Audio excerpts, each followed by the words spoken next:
Well, thanks for clicking on to the Monday edition of Vogan's European Outlook. Hope you're having a good day so far. Hope you had a good weekend.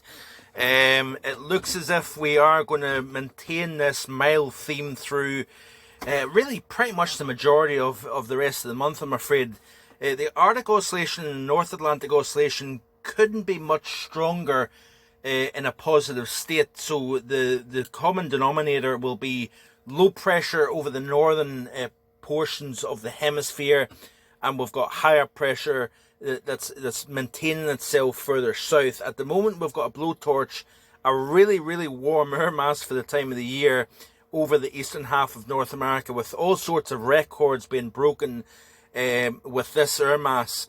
But in terms of anything significant cold wise, as we go towards the latter half of November, and there has been rumblings with social media and whatnot about a cold end to the month.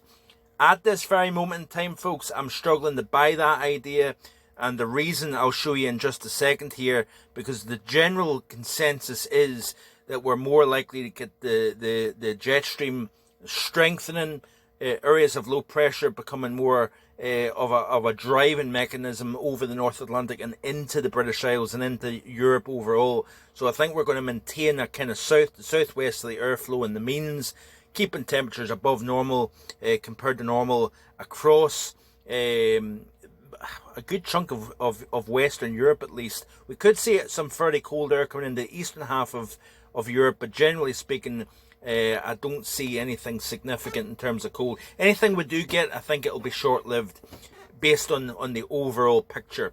So let's have a comparison here today. 500 millibar height anomalies off the GFS. This is looking over the northern hemisphere, and you can see the big strong ridge of high pressure over eastern North America, the trough over the western half, and eventually with time over the next 7 days or so, we're going to see that trough over the west drive east. Now there's three different scenarios that can play out here based on the strong positive Arctic Oscillation and North Atlantic Oscillation.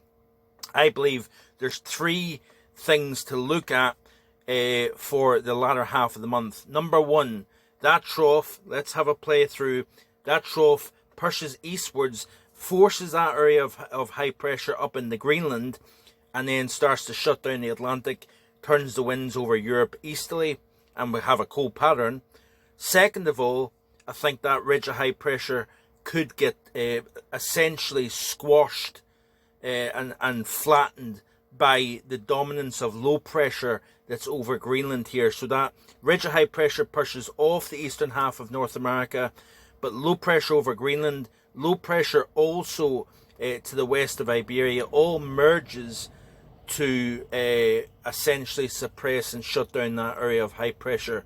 So therefore you maintain a low pressure dominated weather pattern.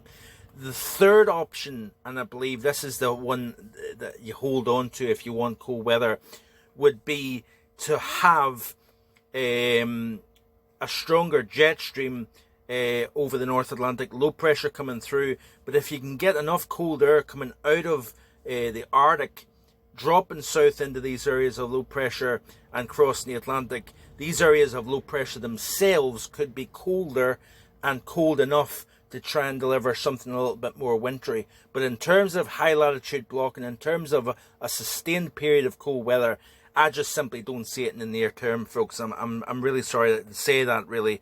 The ECMWF, you can see here, as we skip through the sequence, generally the same idea. So you've got the ridge of high pressure over the east, the trough eventually slides east. That's essentially going to probably enhance the thermal gradient over eastern North America, enhance the jet stream.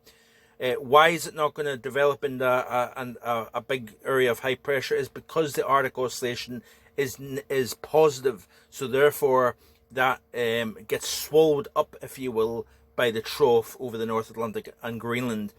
And then eventually what we see is more unsettled weather and more generally milder than normal weather continuing to push into the western half of Europe here. So looking at the big picture, folks, I'm not overly optimistic that we're going to see much in the way of winter weather during the month of November. If we do get anything at the end of the month, it will be transient, it will not hang around, and we will be back into a mild pattern as quick as that cold pattern, if you will, develops, if we get that. So short and sharp today. Hope you have a good Monday, and I'll be back in the next few days with more. Bye for now.